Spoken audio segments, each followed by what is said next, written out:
दोस्तों नमस्ते, मैं सुशील कुलकर्णी, आप देख रहे हैं एनालाइजर न्यूज हिंदी। दोस्तों, कुंभ का मेला आजकल चर्चा में विषय है और कुंभ के मेले में हो रही घटनाएं तो इन चर्चाओं को और बढ़ा रही है। मतलब एक दिन में कुंभ के मेले में लगभग 50 लाख लोग संगम क्षेत्र पर स्नान करके जा रहे हैं, उससे भी ज्यादा जा रहे हैं, लेकिन 50 लाख का आंकड़ा बताया जा रहा है। कई जगह तो ऐसे वीडियो दिखाए जा रहे हैं कि 10-10 किलोमीटर तक ट्रैफिक जाम लगा पड़ा है, फिर भी लोग जा रहे हैं, फिर भी अपनी आस्था को दिखा रहे हैं। 10, 12, 15 किलोमीटर पैदल चलते हुए जा रहे हैं। हवाई जहाज की टिकटें अपने चरम सीमा पर चली गई है, इतनी बढ़ गई है कि हवाई जहाज बढ़ा भी नहीं सकते, ऐसी स्थिति आ गई है। ट्रेन के सारे IRCTC के पैकेजेस फुल चल रहे हैं। सारी की सारी यात्रा कंपनियां अपने सारी यात्राएं सिर्फ प्रयागराज के लिए निकाल रही है। यहां तक कि नजदीकी राज्य से भी लोग अपनी गाड़ियां लेकर जा रहे हैं।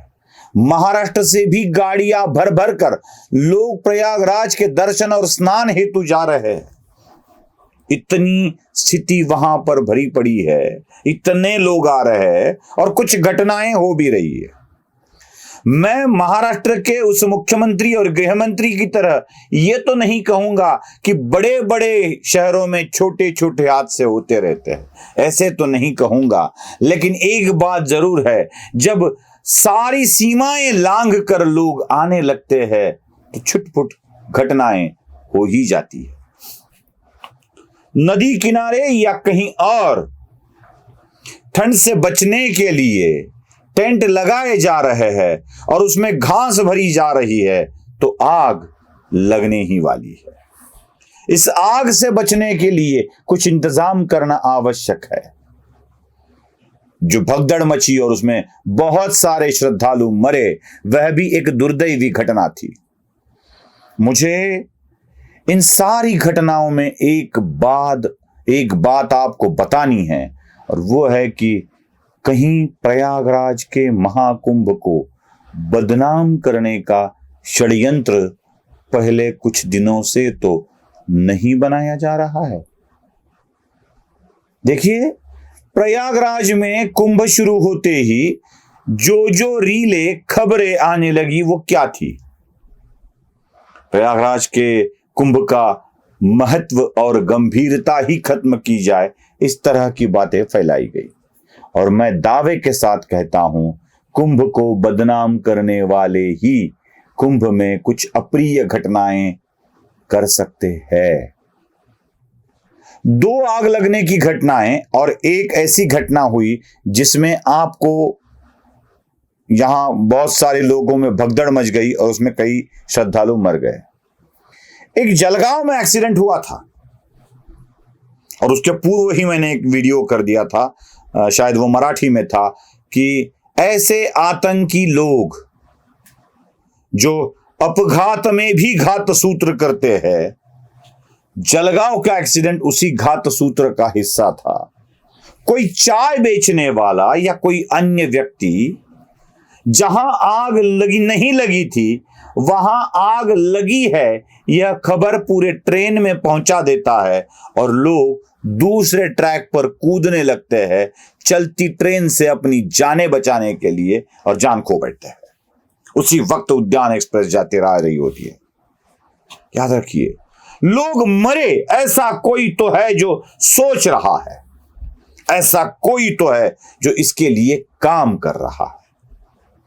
मैं आपको पहले एक वीडियो दिखा रहा हूं, हाल ही में, मतलब एक दिन पहले ही, जहां 15 टेंटों में आग लगी थी, उसका यह वीडियो है।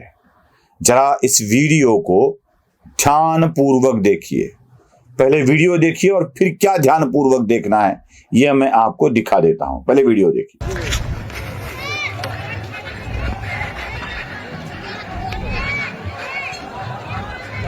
अभी तक कोई प्रशासन यहाँ नहीं पहुंची है। देखा, इसको ठीक से देखने के बाद एक बात सामने आती है। जरा मैं उसी वीडियो को बड़े ही स्लो मोशन में आपको दिखा रहा हूं, देखिए। वहां पर एक व्यक्ति घूमता हुआ नजर आ रहा है और उसी वक्त खबर बताने वाला एक वाक्य बोल रहा है, अभी तक कोई प्रशासन यहाँ नहीं पहुंची है। सुना? वह वाक्य था, प्रशासन नहीं पहुंचा है। और उसी वक्त एक व्यक्ति टोपी पहने वहां से गुजरता है। यही बात है दोस्तों, यही बात है। क्या है, शक से देखना, हर एक चीज पर शक की निगाहों से देखना, यह मेरी आदत नहीं है। लेकिन जब कई ऐसे बातें दिखने लगती है जो फैलाने वाली, अफवाह फैलाने वाले और कुछ बोलने वाले दुनिया के सामने उजागर करने चाहिए। 15 टेंटों में आग लगी थी। यह घटना जो आग लगने की है वह प्रयागराज महाकुंभ के टेंट नगरी में नहीं हुई थी। बता दो, नहीं हुई थी। कुंभ में आग, कुंभ में आग, ये जो फैलाया जा रहा है ये नहीं हुआ था। हर एक वह टेंट जो प्रयागराज में बना है वह सरकारी व्यवस्था नहीं है। दूसरी बात, लगभग 4, 4.5, 5 किलोमीटर दूर एक जगह पर टेंट का अवैध तरीके से निर्माण किया गया था, जहां पहुंचने के लिए रास्ता भी नहीं था। कोई ऐसा एक्सेस नहीं था जहां तक दमकल की गाड़ियां पहुंचे, फायर ब्रिगेड जाके वहां आग बुझाए। अगर आप बिना एक्सेस के ऐसे टेंट बनाते हो, कहीं वो पीपो वाला पुल बन गया तो वहां भी गाड़ियां जा सकती है, लेकिन वह भी एक्सेस नहीं था। दमकल की गाड़ियां पहुंच नहीं सकती थी और यह बिल्कुल अनऑथराइज्ड टेंट बनाए गए थे।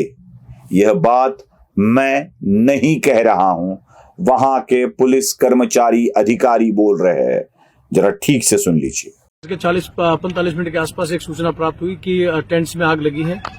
मौके पर आकर के देखा गया तो जो 15 टेंट थी इनके अंदर आग लगी थी, जिसपे फायर सर्विस ने त्वरित कार्रवाई करते हुए आग को बुझाया और नियंत्रित किया। एक्सेस रोड यहाँ पे नहीं थे, जिस कारण आने में थोड़ा सा तकलीफ हुई, परंतु अभी स्थिति अंडर कंट्रोल है और कोई भी जनहानि नहीं है, कोई भी सिंगल बर्न नहीं है। और जो हिदायत हैं वो उनको दी जा रही हैं। एसडीएम महोदय द्वारा भी बताया गया है कि जो अनऑथराइज्ड टेंट्स हैं वो लगाया गया था और ये जो क्षेत्र है चमनगंज चौकी के अंतर्गत आता है, जिनको अवगत करा दिया गया है। सुना? तो कुंभ में पैसा कमाने के लिए कुछ तत्व अनऑथराइज्ड टेंट बनाएंगे, लोगों को रहने के लिए महंगे दामों पर जगह देंगे, कोई भी व्यवस्था नहीं रखी जाएगी। वहां आग लगेगी तो टेंट जलकर खाक हो जाएंगे। आशीर्वाद है मां त्रिवेणी का, जिसमें कोई भी हताहत नहीं हुआ। एक भी आग की घटना में कोई व्यक्ति हताहत नहीं हुआ है।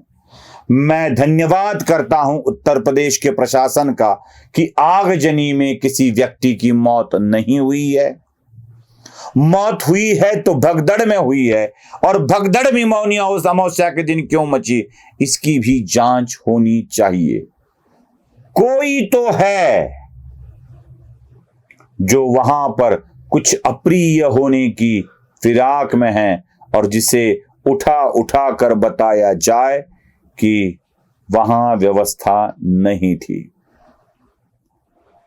यहां कोई राजनीतिक दल या कोई असामाजिक तत्व या विशिष्ट धर्म के लोग इसमें लगे हैं क्या, इसकी जानकारी योगी जरूर लगाएंगे और वो दुनिया के सामने जरूर ले आएंगे, इसका यकीन मुझे तो जरूर है। आप भी अपनी आस्था को कम मत होने देना, क्योंकि महाकुंभ के पर्वणी में स्नान करना बहुत आवश्यक होता है। और जाइएगा उधर तो कृपया मोनालिसा को मत ढूंढिए, किसी कांटे वाले बाबा को मत ढूंढिए, किसी आईटी वाले बाबा को मत ढूंढिए। जाना है तो मां गंगा के दर्शन कराइए, मां गंगा और यमुना में डुबकी लगा कर आइए, जो डुबकी आपको याद दिला देगी हमारी प्राचीनतम धरोहर का, जिसमें नदी को भी वंदन किया जाता है और कहा जाता है यंतु नदयो वर्षंतु पर्जन्यायाम। इस नदी को जिसने हमें फल फूलने का मौका दिया है, उस नदी को वंदन करते कर जरूर आइए और उसमें डुबकी लगाकर जरूर आइए। नमस्ते।